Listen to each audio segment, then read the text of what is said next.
Britain के प्रधानमंत्री ऋषि सुनक ने बीबीसी की उस डॉक्यूमेंट्री में अपने आप को दूर कर लिया जिसमें प्रधानमंत्री नरेंद्र मोदी को गुजरात दंगे के दौरान संदिग्ध भूमिका में दिखाया गया है।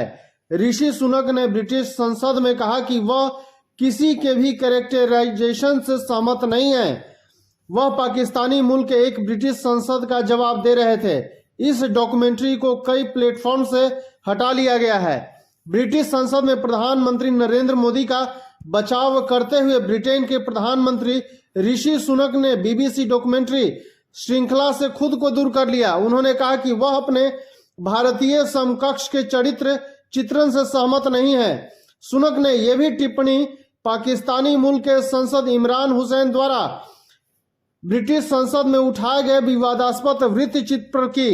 इमरान हुसैन ने बीबीसी की रिपोर्ट का समर्थन किया था। ऋषि सुनक ने कहा, इस पर यूके सरकार की स्थिति स्पष्ट और लंबे समय से चली आ रही है और बदली नहीं है।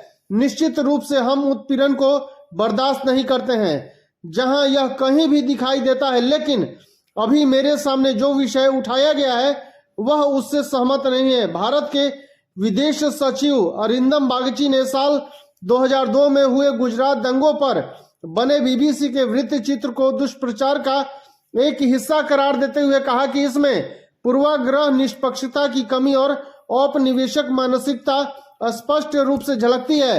विदेश मंत्रालय के प्रवक्ता अरिंदम बागची ने बीबीसी के इस वृत्त चित्र पर संवाददाताओं के सवालों का जवाब देते हुए कहा कि यह एक विशेष गलत आख्यान को आगे बढ़ाने के लिए दुष्प्रचार का एक हिस्सा है। आपको बताते चले कि यह वृत्त चित्र गुजरात में हुए दंगों पर आधारित है और उस समय नरेंद्र मोदी गुजरात के मुख्यमंत्री थे। विदेश मंत्री ने कहा कि यह हमें इस कवायद के उद्देश्य और इसके पीछे के एजेंडा के बारे में सोचने पर मजबूर करता है। उन्होंने कहा कि इसमें पूर्वाग्रह, निष्पक्षता की कमी और औपनिवेशिक मानसिकता स्पष्ट रूप से झलकती है। अरिंदम बागची ने कहा कि यह वृत्त चित्र उस एजेंसी और उन लोगों की मानसिकता को प्रदर्शित करता है जो इस आख्यान को फिर से आगे बढ़ा रहे हैं। धन्यवाद।